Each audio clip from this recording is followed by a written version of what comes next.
Monsieur Laurent Owondo, vous êtes gabonais, né à Libreville en 1948. En 1969, vous entamez des études supérieures d'anglais à l'université d'Aix-en-Provence.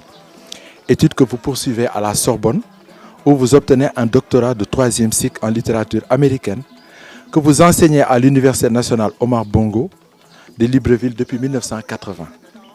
Vous avez aussi dirigé le Théâtre national de Libreville. D'ailleurs, en 2006, vous avez remonté votre pièce de théâtre, La folle du gouverneur, qui a été plébiscitée aux Francophonies de Limoges. Auparavant, en 1985, vous avez publié Au bout du silence. Ai-je oublié quelque chose? Non, vous n'avez pas oublié grand-chose, mais bon, je me dois quand même de rectifier, de donner plus de profondeur. En ce qui concerne par exemple mon parcours universitaire, il est vrai, mais je pense que le choix de faire des études de l'anglais n'a pas été innocent. Parce que normalement, on me conseillait de me diriger vers des études de français, vu que bon, en terminale, j'étais bon en français. Et puis je me suis dit, bon, écoute, qu'est-ce que je vais faire du français? Je sais que je ne suis pas... les mathématiques, c'est pas bon, mais bon, le français, c'est pour en venir enseigner le français. Qu'est-ce que je vais pouvoir faire du français? C'est comme ça que j'ai opté pour l'anglais. L'anglais, c'était tout simplement pour... J'entrevoyais déjà l'ouverture pour ne pas être dans le tête-à-tête avec la France. Je voulais m'ouvrir, et y compris en Afrique, que je me disais, il y a tellement de pays qui sont anglophones, et dans ma généalogie, j'ai des antécédents, j'ai un ancêtre qui vient du Ghana, et c'est peut-être pour ça. Et donc j'étais toujours curieux, et mon père a cultivé, il était fier de ce côté ghanéen. Et donc je me disais non, je voudrais faire des études d'anglais pour pouvoir justement embrasser l'Afrique. Non pas l'Afrique francophone, mais l'Afrique un peu dans sa globalité. À l'époque, je ne pensais même pas aux Américains, hein, aux Noirs de la diaspora.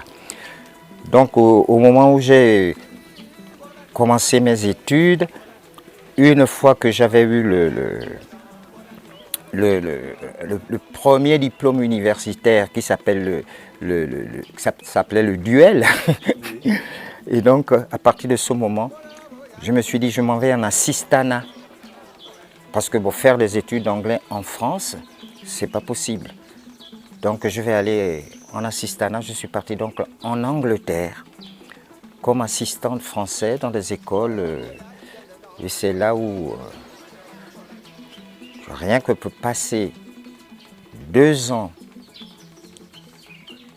en Angleterre, évidemment j'avais le contact avec les Jamaïcains, avec ce monde, et je me suis dit, tiens, je vais m'ouvrir, justement, je vais faire comme spécialité des études d'américains peut-être, mais avec spécialité des études sur les Noirs américains. On appelait à l'époque Afro-American Studies. Et c'est comme ça que donc dans mon parcours, j'ai fait mon doctorat, évidemment à la Sorbonne, mais je ne ratais pas une occasion, surtout dans le cadre de mes recherches, d'être aux États-Unis, de me trouver un poste d'assistant pour poursuivre mes études en même temps de recherche, mais pour pouvoir être en plein dans le corps à corps, dans la réalité de mon champ de recherche qui était les études noirs américains, mais pas seulement, et y compris les Antillais, ce qu'on appelle la diaspora. Et d'ailleurs, ma thèse, c'était jeu de miroir entre l'Afrique et sa diaspora dans la littérature.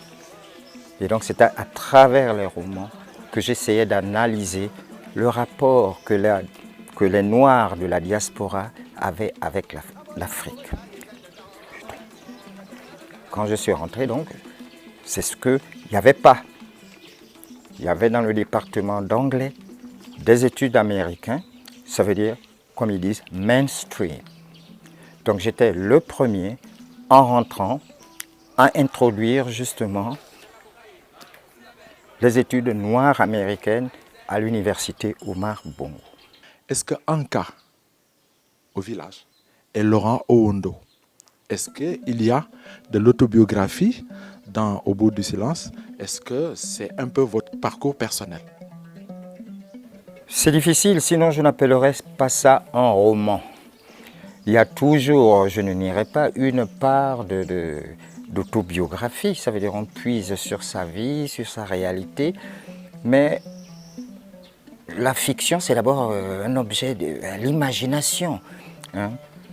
Et donc ça ne peut pas être collé.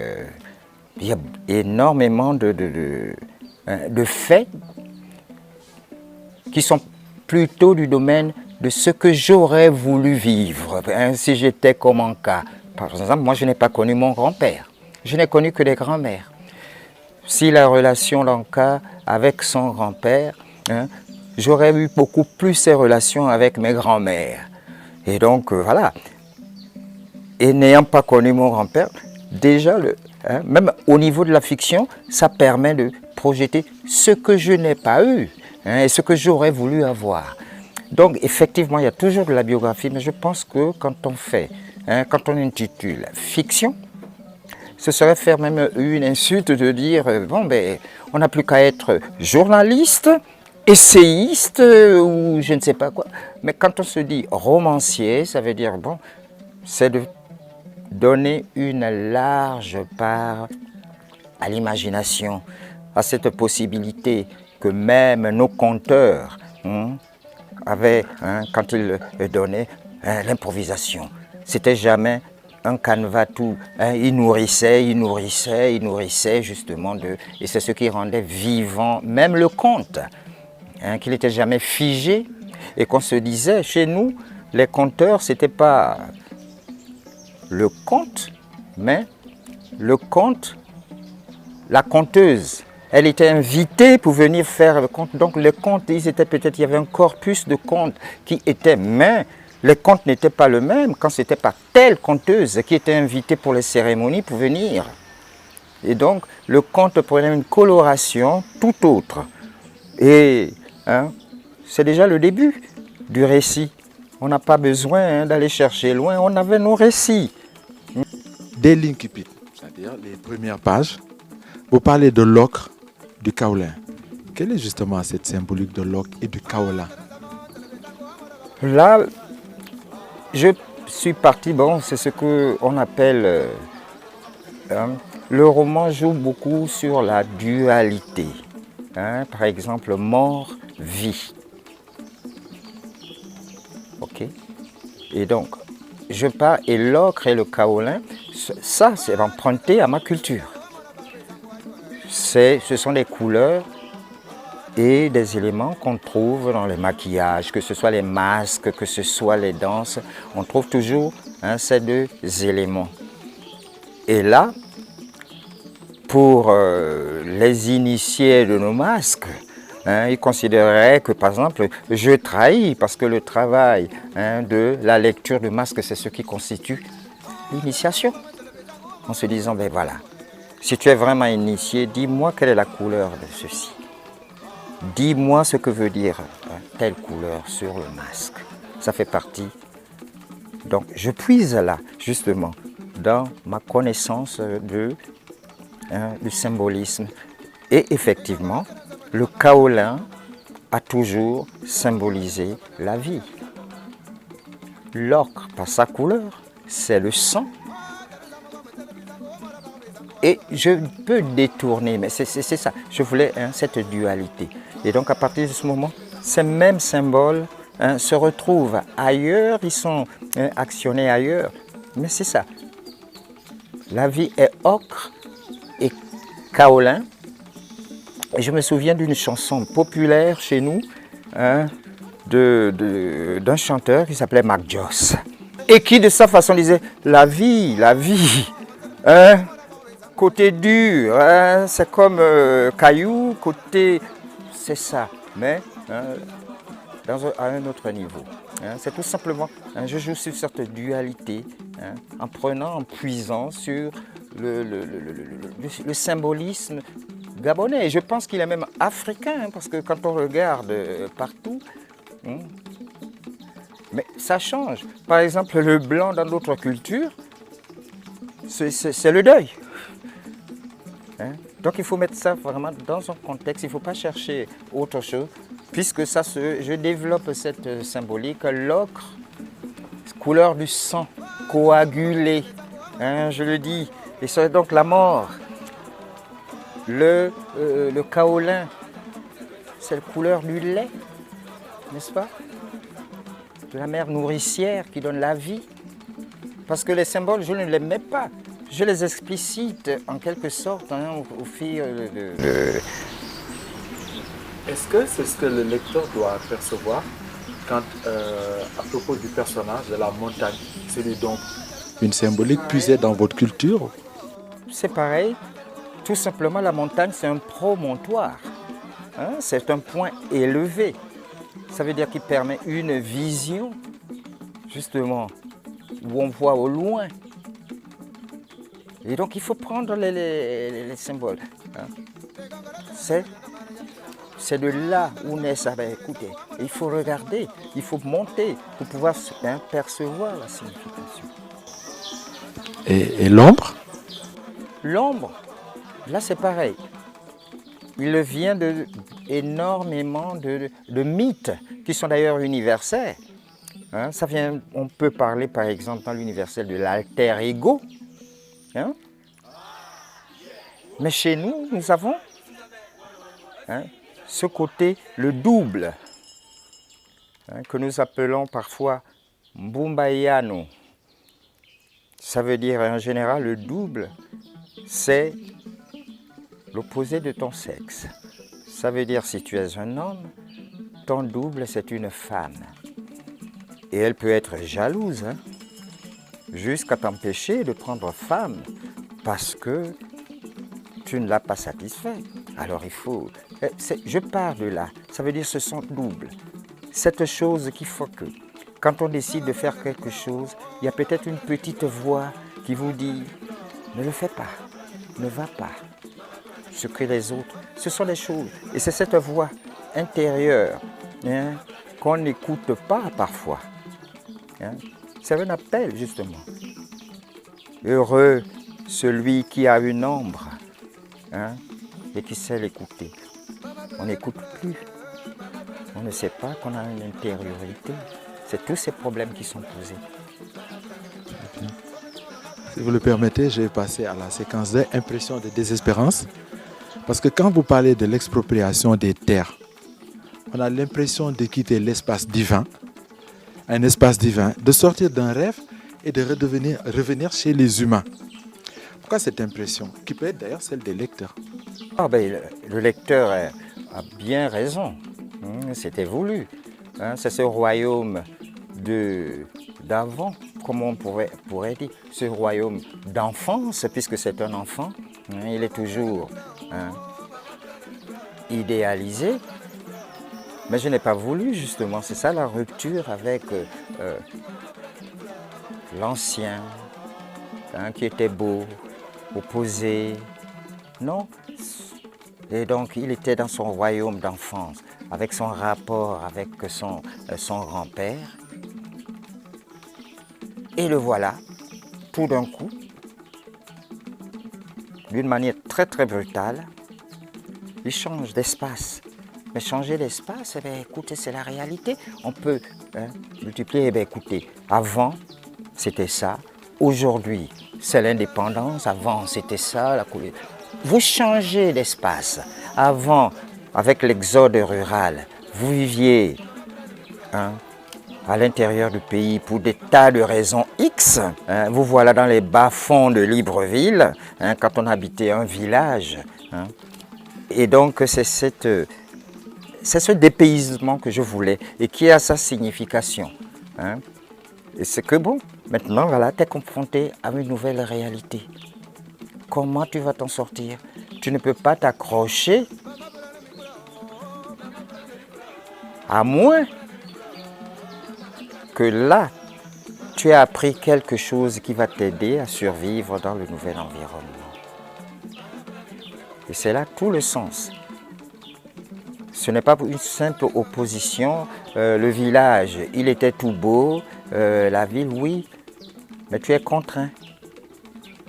Ton grand-père, il n'est plus. Alors comment tu fais pour pouvoir rebondir s'il n'y a rien?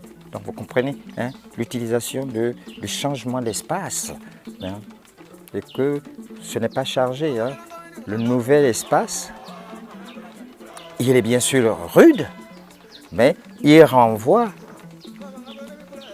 à l'espace d'avant, l'espace idéal. À quoi il vous sert? À quoi ça sert d'avoir un grand-père quand on n'en tire rien?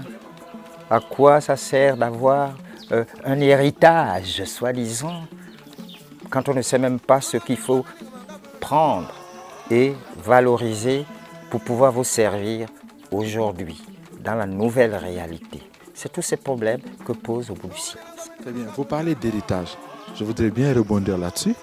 Pourquoi avez-vous voulu que le jeune Anka, justement dans la première partie, ne perçoive pas les messages ésotériques de son grand-père Ridwa jusqu'à la disparition de ces derniers?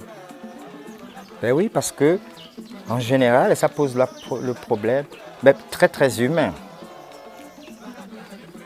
Ça veut dire, bon, tout est acquis pour lui, tout lui est donné, tout lui est promis.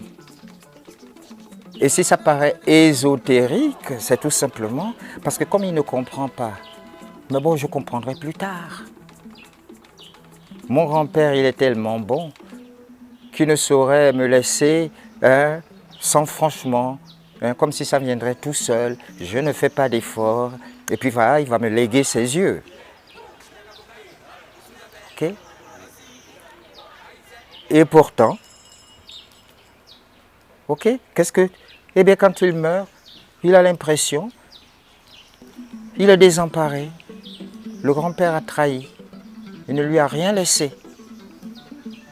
Et pourtant, dans leur contact, au fil des années, qu'est-ce qu'il a compté? Qu'est-ce qu'il lui a parlé? Mais écoutait-il? Si bien que c'est pour ça que tout paraît un puzzle. Il lui faut reconstruire justement le conte par petites bribes, ce que lui disait son grand-père, pour pouvoir reconstituer, pour comprendre ce que c'est ombre. Parce que c'est aussi élémentaire que ça. Ça devient puzzle qu'il doit remonter. Ça veut dire qu'il y a des bribes de choses qu'il a compris par-ci, des bribes de choses. Mais c'est là, ça fait partie de son héritage. Et c'est à lui de remettre tous les morceaux, d'agencer tous les morceaux, pour que enfin, tiens, donc, je vois ce que voulait dire mon grand-père. Mais s'il n'y a pas cet effort, il n'y a pas d'héritage, parce que je nais au village, moi je vois ça ici, il n'y a pas plus citadins et plus... moi je ne sais pas faire que ceux qui sont nés dans le village et qui ils ne savent plus, une fois arrivés en ville, ils ne savent même plus ce que c'est les moindres valeurs qu'il y avait là-dedans. Et c'est ce que je pose tout simplement. Mais bien sûr. Alors pour continuer, on va bientôt arriver à la fin. Le narrateur parle de déguerpis, de stérilité, de petite Venise de l'enfer. Vous avez déjà commencé à en parler. Pourquoi ce chant lexical appartenant à la désespérance dans la deuxième partie, intitulée La saison des... Ce n'est vraiment pas si on s'arrête à ça, c'est justement ne pas retenir la leçon du grand-père. C'est justement que la vie est des espérances. Mais gare à celui qui ne voit pas, qui ne s'accroche pas à quelque chose qui va lui permettre justement de s'en sortir. D'où cette dualité. Oui, la vie est faite d'ocre et de kaolin. Et donc, il faut t'accrocher au kaolin. C'est celui qui va permettre justement de résister et de ne pas désespérer. Et donc, loin d'être pessimiste, au contraire, ça veut dire, bon, mais qu'est-ce qu'il y a en toi qui va te permettre de t'accrocher, de lutter, de faire face à l'adversité? Ça, tu ne le peux que le puiser en toi-même. On ne va pas te le donner, clé en main. Comme aujourd'hui, pour développer l'Afrique, on pense que ce sont les autres qui vont venir nous apporter le... Ok, il faut chercher à l'intérieur de soi. Il y a les clés dans notre propre civilisation, dans notre propre... Il y a assez d'éléments, tu sais, pour pouvoir puiser la manière de résister. C'est pour ça, lui, il y a de quoi désespérer.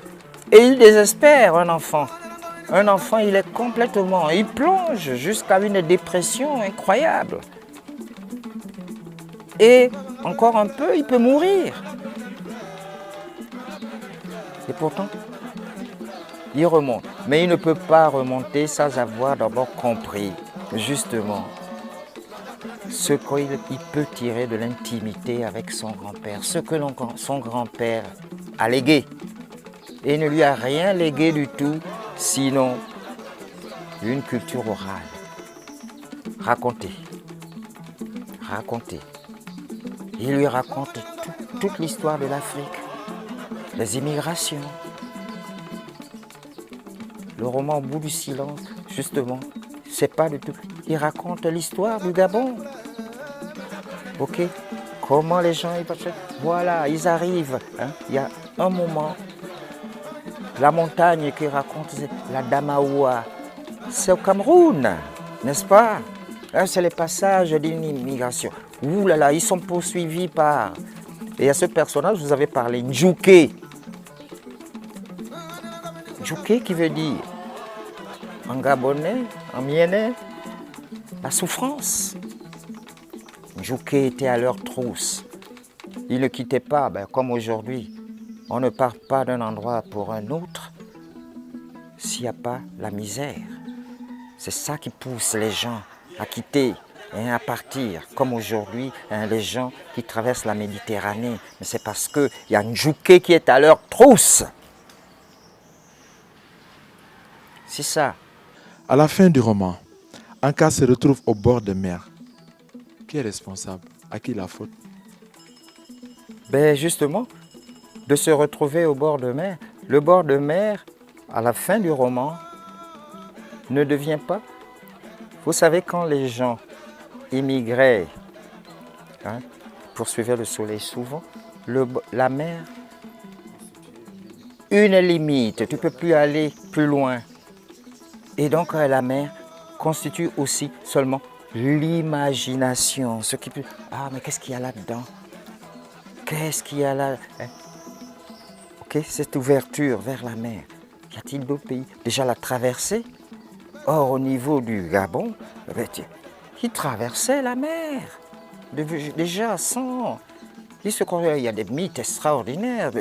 Ces rois qui prenaient, avec des nattes, tu sais, pour traverser l'estuaire, etc. Ils traversaient pour aller voir ce qu'il y a de l'autre côté. Certainement pas pour conquérir, mais pour pouvoir, pour survivre, pour s'installer, pour pouvoir. Donc c'est une limite. Quand il arrive, mais regardez sa posture. Il a rôdé au bord de mer, mais tout d'un coup, il se tourne vers l'intérieur des terres pour la première fois. Et c'est là, il n'a plus besoin de vouloir, parce que ce qu'il aura, si je pouvais partir, qu'est-ce qu'il y a là-bas? Mais je ne peux pas, hein, c'est la mer. D'où ce côté qui hante le bord de... les gens qui sont au bord de mer, eh bien, écoute, ils rêvent d'ailleurs. Laurent Ondo Ambaye. Et voilà, je voudrais savoir exactement pourquoi j'aurai le droit maintenant d'ajouter Ambaye à votre nom quand je vais enseigner. Merci. Justement, tout simplement, je suis d'une famille, chez nous on dit les Agekaza. Ça veut dire, je descends directement des rois Agekaza. Quand on dit Rendama, ça fait partie. Quand on dit ça fait partie de ma généalogie, ça veut dire, si je remonte, ça fait ok. Et du côté de ma mère, idem. Côté de ma mère, elle est de Louis, mon père est de Glace, mais je descends justement des familles royales de Louis, qui a été donc le chef coutumier de la communauté Pongwe. Et donc j'ai grandi dans ce milieu où j'ai tout simplement assisté depuis mon enfance à commencer des rôles, parce que une de ses fonctions c'était d'être juge, les palabres, ceux qui ne peuvent pas aller au tribunal, le genre il m'a bouffé, tout se passait chez lui. Et donc je connaissais tous ces protocoles, comment ça se passe quand on habite, quand on est dans la maison d'un chef traditionnel. Ça veut dire il est astreint à des tas de rituels, etc. Et donc il nous associait. Donc je savais déjà la signification de ça. Donc je suis la tradition, ce qui peut-être explique, donc j'étais nourri de ça, le fait d'être né dans la maison d'un chef. Et je voudrais indiquer aussi l'espèce d'homme que c'était. C'était pas le chef traditionnel comme on l'entend. Il était d'une modernité, ça veut dire c'est dans sa maison que j'ai pris le goût de la lecture. Parce que sa maison était tapissée de livres. Et quand je dis livres, c'était Hugo, Zola, et il les lisait. Je vais vous dire juste une anecdote pour vous montrer tout simplement mon rapport à lui. Ça veut dire, il a eu le privilège, quand il était en train d'agonir, et que je devais m'occuper de lui à l'hôpital, pour pouvoir apaiser, c'est moi qui lui faisais la lecture. Et c'était le livre. Et puis il me dit, alors après, qu'est-ce qui arrive? Comme avec les enfants, c'était moi qui étais devenu, qui jouais ce rôle. Et à l'hôpital, ça la pesait. C'était chapitre. Et vous savez le livre en question, qui l'a fait tant passionner, eh bien c'est l'histoire de la papesse Jeanne, une femme qui... Et donc, il voulait savoir, je lui disais, pour apaiser. Et ça l'apaisait comme... C'est toujours le contraire maintenant, c'était à moi de jouer ce rôle. Et quand je voyais, il s'endormait. J'arrêtais la lecture. Mais parce qu'on avait cette connivence au niveau des livres. Je vais vous raconter encore une anecdote pour éclairer la personnalité de mon père. Il était, quand j'ai commencé à écrire, j'étais encore donc étudiant, et on lui fait le pouvoir en place. Parce qu'il y a des gens qui disent, évidemment, quand on écrit, donc je suis subversif, j'écris contre le régime. Et donc c'est qui? C'est quand même le fils du chef, donc on ne peut pas. Et donc on envoie des émissaires chez mon père. En l'occurrence, je dis des gens, c'était Yangari. Pour pouvoir dire à mon père, de me conseiller parce que je suis en train d'écrire contre... on fait pression. Et donc mon père m'appelle. Il me dit, tiens, on vient de me dire que tu es en train d'écrire des choses contre... Je dis, je n'écris contre personne, hein, moi je nomme personne. Ah non, non, non. Ah bon? Alors il me dit, mais tu écris. Je dis, ben écoute, j'écris sur le Gabon, mais je ne nomme personne. Hein, alors il me dit, tu sais, écris. Et c'est comme ça. C'est pour ça que c'est un grand monsieur que j'admire.